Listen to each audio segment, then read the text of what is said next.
நீதி கேட்டு எரித்த வரலாறும் எம்மில் உண்டு, நீதி கேட்டு எரிந்து போன வரலாறும் எம்மில் உண்டு. அன்பிற்குரிய உறவுகளே, நீதி கேட்டு எரித்த வரலாறும் எம்மில் உண்டு, நீதி கேட்டு எரிந்து போன வரலாறும் எம்மில் உண்டு. நீதி கேட்டு எரித்தவள் சங்க காலத்து எமது முப்பாத்தாள் கண்ணகி. நீதி கேட்டு எரித்தவள் சங்க காலத்து எமது முப்பாத்தாள் கண்ணகி. நீதி கேட்டு எரிந்து போனவள் திராவிடர் ஆட்சி காலத்தில் என் தங்கை செங்கொடி. முன்னவள் மூட்டியது இன்னும் முற்றுமுழுதாய் அணைந்து போய்விடவில்லை. முன்னவள் மூட்டியது இன்னும் முற்றுமுழுதாய் அணைந்து போய்விடவில்லை. அரசியல் களத்திலே அப்படியே இருக்கிறது. சீமான் என்ற பெருநெருப்பாய் அப்படியே இருக்கிறது. உறவுகளே, நமது அரும்பெரும் பாட்டி வேலுநாச்சியாருடைய புகழ் வணக்கத்தை தாமிரபரணியின் நதிக்கரையிலே புகழ் வணக்கம் செலுத்துவதில் பெருமை கொள்கிறோம். மார்கழி எமது முப்பாத்தாள் ஆண்டாள் நாச்சியாருக்கு உகந்த மாதம். எமது முப்பாத்தாள் ஆண்டாள் நாச்சியார் தமிழை போற்றினோம். அதே மாதத்தில் எங்கள் வீர பெரும்பாட்டி வேலுநாச்சியாரின் வீரத்தை போற்றுகிறோம். தமிழும் வீரமும் தமிழருடைய மான மரபு. எந்த வைகுந்தத்தை அல்லும் பகலும் தினந்தோறும் பாடி தமிழை வளர்த்தாலோ எமது கோதை நாச்சியார் ஆண்டாள் நாச்சியாரின் அதே மாதத்தில்தான் இது திருவைகுந்தத்தில் எமது வேலுநாச்சியாரின் வீரத்தை பறைசாற்றுகிறோம். அன்புமிக்க உறவுகளே, எமது முன்னவர்கள், எமது முன்னோர்கள், எம் இன முன்னோடிகள் இறையை தேடுவதற்காக தமிழை பாடினர். அவர்கள் இறையை தேட வேண்டும், தமிழை பாடினர். நாங்கள் தமிழை பாடுவதற்காகவே இறையை தேடிக்கொண்டிருக்கிறோம். அவர்கள் இறையை தேடுவதற்காக தமிழை பாடினர். காரணம், தமிழ் அவரிடம் இருந்தது. இறையை தேடினர். ஆனால் எங்களிடத்திலே இறை இருக்கிறது, தமிழ் இல்லை. தமிழை தேடிக்கொண்டிருக்கிறோம். இறை மூலமாக தமிழை தேடிக்கொண்டிருக்கிறோம். அந்த கால சூழலில் மார்கழியில் எங்கும் அதிகாலையில் பொங்குகிற இந்த தமிழோடு வீரத்தையும் எம் மக்களிடத்திலே பறைசாற்ற வந்திருக்கிறோம்.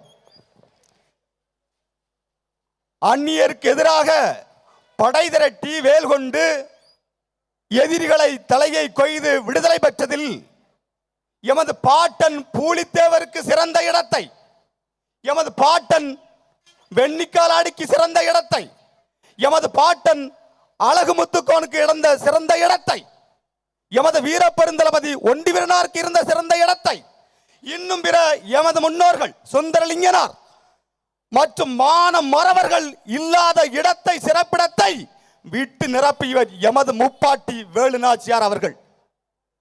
இதை நான் சொல்லல, அந்நியனை எழுதுகிறான், வெள்ளைக்காரனை எழுதுகிறான். பூலித்தேவரிடம் வீரம் இருந்தது.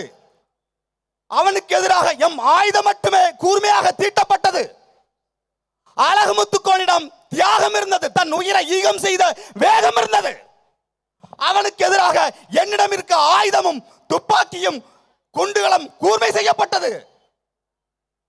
இன்னும் மானமரவளுக்கு எதிராக எமது ஆயுத பலத்தையும் அணுகுண்டுகளையும் நாங்கள் கூர்மைப்படுத்தினோம், பெருக்கினோம், படையை பெருக்கினோம். அந்த மான மரபுகளை எதிர்கொண்டோம். ஆனால் வீரத்தை தாண்டி, அறிவை தாண்டி, ஆற்றலை தாண்டி, அந்த போரின் யுக்திகளை தாண்டி எல்லாவற்றையும் ஒரு சேர கண்டது அந்த பெண் வேலுநாச்சியாரிடத்தில் தான் என்று ஆங்கில அனுமதி செய்திருக்கிறான். எம் பாட்டங்களிடத்தில் வீரம் இருந்தது இயல்பு. அவன் ஆணு, எவனிடம் மண்டியிட மாட்டான். போரிட்டு சாவதற்கு துணிந்தவன். எமது முன்னவர்கள், எமது முப்பாட்டன்களுக்கு வீரம் இருந்தது, தியாகம் இருந்தது, உயிரை அர்ப்பணிக்கும் நோக்கம் இருந்தது இயல்பு. ஆனால் எந்த நூற்றாண்டில் எந்த காலத்தில் எப்படி ஆண்களை எதிர்கொள்ள முடியாத தருணத்தில் வெள்ளையர்களை எதிர்த்து நின்றது எவ்வளவு பெரிய மானமரவு. இன்று காவல்துறையும் உடன் பிறந்த நம் குடும்பத்திலிருந்து தான் போலீஸுக்கே வேலைக்கு போறான். மாமன் மச்சான் போறான், சித்தப்பா மக்கள் போறான். ஆனால் அவனையே சொல்ல முடியல. ஆனால் வெள்ளைக்காரன் எங்கிருந்து வருவான் தெரியாது, அவன் மொழி தெரியாது, அவன் பலம் தெரியாது, அவன் ஆற்றல் தெரியாது, அவன் ஆயுதம் தெரியாது. ஆனாலும் வெற்றி பெற வேண்டும் என்கிற நோக்கம் இருந்தது எமது பாட்டி வேலுநாச்சியாருக்குத்தான். உலகத்தில் எவனுக்கும் இல்ல. நீங்க வேலுநாச்சியாரின் படையில் ஒரு பாடல் எழுதின, படை வருது படை வருது, செந்தமிழ் சீமான் படை வருது. அதுல ஒரு வரி வரும், வேலுநாச்சியார் படைதனிலே வேலேந்திய படை இதுவோ. அவளிடம் இருந்த படையெல்லாம் வேலின் கூர்மையாக இருந்தது, அவள் பெயரை போல.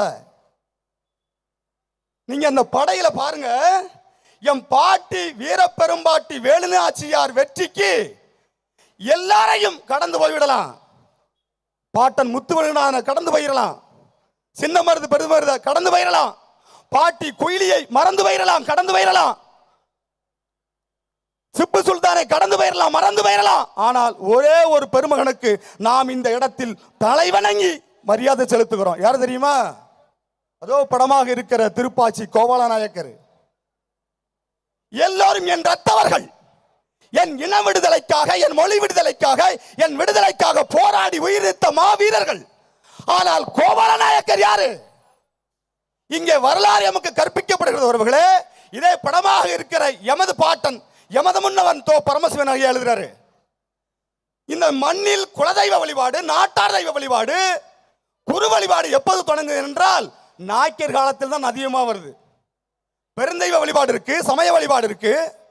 ஆனால் எப்போது நாட்டார் தெய்வ வழிபாடு, எப்போது குலதெய்வாடு அதிகமாக வருதுன்னா நாயக்கர் காலத்தில் தான் வருது. ஏனென்றால் அவருடைய ஆட்சி காலத்தில் தான் நமது வீட்டு பெண்கள் பலவேறு கற்பிழந்து கொடூரமாக கொண்டளிக்கப்பட்டு சாமி ஆகி போனாங்க.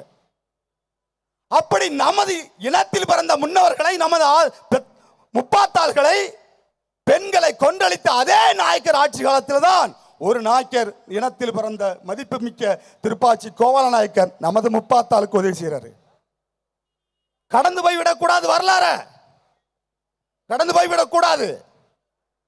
அன்புமிக்க உறவுகளே, ஒரே ஒரு உறுதிமொழி தான். நாம் நமது பாட்டி வேலுநாச்சியாருக்கு வணக்கம் செலுத்துகிற இந்த தருணத்தில் அவள் கொண்ட ஆற்றல் என்ன, தத்துவம் என்ன, கோட்பாடு என்ன? உலகெங்கும் அன்பை போதித்த சமணம், அறத்தை போதித்த, அகிம்சையை போதித்த பௌத்தம். இப்படி சமணமும் பௌத்தமும் அன்பையும் நெறியையும் சகிப்புத்தன்மையும் பறைசாற்றியது.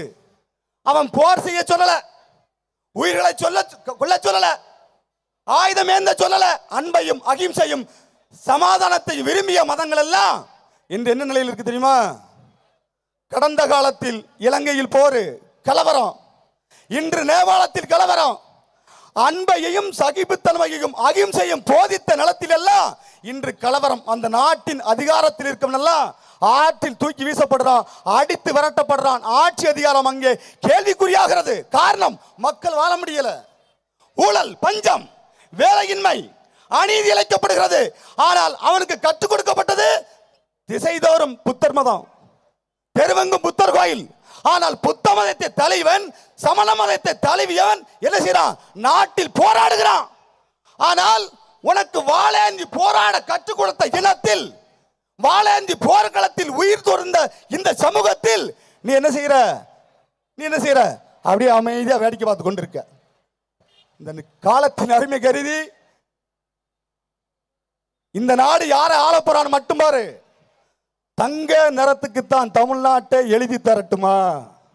உன் கண்ணு அழகுக்குத்தான் கன்னட நாட்டை வாங்கி தரட்டுமா? இவன் தான் நாட்டை ஆள போறான். அந்த பாடல் கேட்கும் போதெல்லாம் ரத்தம் கொதிக்கும். அப்போது அமைப்பில்லை. ஆனால் இந்த பாடலை பாடியவன் தான் நாட்டை ஆள போறான். பிறிதொரு நேரத்தில் இது போன்ற தெளிவாக பேசலாம் என்று கேட்டுக்கொண்டு எமது முப்பாத்தால் வேலுநாச்சியாருக்கு ஒரு வீர வணக்கத்தையும் புகழ் வணக்கத்தையும் தெரிவித்து கொண்டு பாரியது கூர்ங்கோட்டதாயினும் யானை வெறும் புலிதாக குறின். அன்பு கொண்ட உறவுகளே, 50,000 ஆண்டுகளுக்கு முன்பே நமது வள்ளுவ பாட்ட நமக்கென்று எழுதி வைத்த குரல் பாரியது கூர்ங்கோட்டதாயினும் யானை வெறும் புலிதாக குறின். என்ன சொல்றான்? ஒரு தடித்த யானை, உடலை பெருத்த யானை, தந்தங்களை நீளமாக உடைய யானை, துதிக்கைகளை பலமாக உடைய யானை, போர்க்களத்திலே படையை நடுங்கக்கூடிய யானை. தமிழர் சொல்லாடலே யானை இருந்தாலும் 1000 பொன், இறந்தாலும் 1000 பொன். இத்தனை சிறப்பு பெற்ற யானை ஒரு யானை மட்டுமல்ல, 100 யானை கூட்டங்கள் வந்து நின்றாலும் உருவத்தில் சிறிய, மண்டை சிறிய, காலை சிறிய, உடலை சிறிய, குரலை சிறிய உங்கள் சின்னஞ்சிறு புலியை போல உங்கள் வயிற்றில் பிறந்த இந்த பிள்ளைகள் எம் பாட்டன் பூலித்தனுடைய பெருமையை கருதி எங்கள் தலைவன் எங்களுக்கு கொடுத்த புலிக்கொடியை ஏந்தி, எங்கள் அண்ணன் செந்தமிழன் சிம்மான் கொடுத்த புலிக்கொடி ஏந்தி இந்த மண்ணுக்கும் மக்களுக்கும் நாளைய தலைமுறை பிள்ளைகளுக்கும் தானித்து நின்று களமாடும் என்று கூறி விடைபெறுகிறேன். தமிழ் தாய் வாழ்க, தலைவர் பிரபாகரன் வாழ்க. நாம் தமிழர்.